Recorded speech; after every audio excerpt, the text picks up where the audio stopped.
I'm Blake with SLF Motion. Today we'll be installing an EVO 1x system for Shimano XT/XTR 12-speed rear derailleur. Tools required for this installation are a Phillips screwdriver for removal of the stock cage stop screw, a 2mm hex for the SLF Motion stop screw, as well as the clutch cover on the derailleur, and a 4mm hex for removal and installation of each cage. First step is remove the chain and rear wheel. Now you'll shift your derailleur into its open position. To help with the process, I like to turn the clutch off, so just flip your lever down. Now we're ready to remove the rotation stop screw. Note the tension on the internal spring, so keep a hold of the cage with one hand while removing the screw. Once the screw is removed, slowly allow the cage to rotate up and over, releasing its tension. Now we are ready to remove the clutch cover using our 2mm hex. As the clutch cover comes off, note that there is a rubber gasket inside. Be sure to keep a hold of that, as we will reuse that for installation of the EVO system. Once off, now we are ready to remove the stock cage using your 4mm hex. Be sure to keep pressure on the clutch system while you're removing.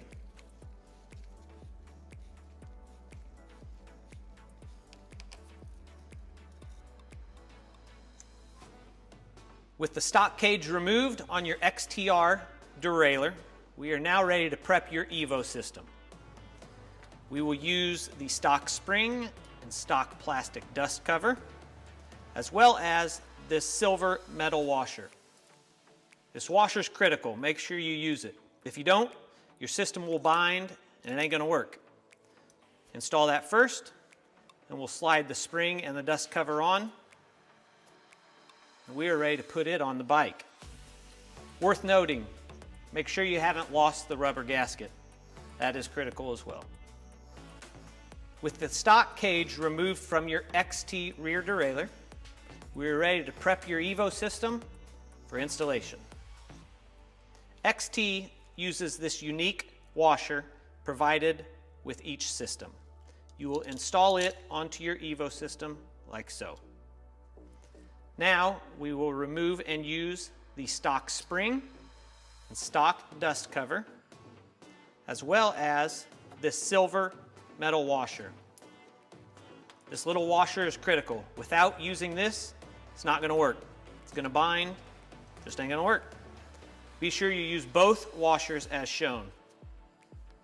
Reinstall stock spring, stock dust cover, and we are ready to put it on the bike. Worth noting, be sure you have not lost the stock rubber gasket. That is critical as well.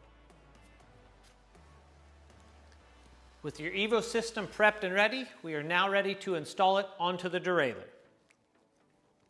Aligning the tabs in the back, you want to make sure you keep one hand on the clutch mechanisms in front to not push them off.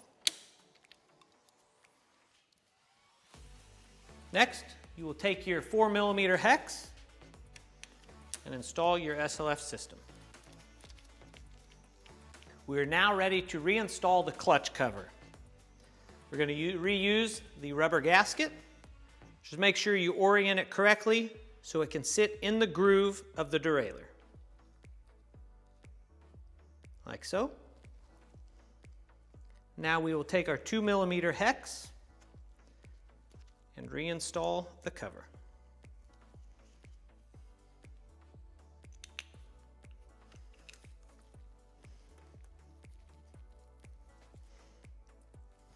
Now we will remove the stop screw.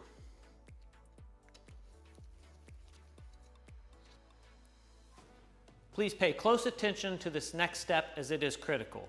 If not done correctly, your EVO system will not perform as designed.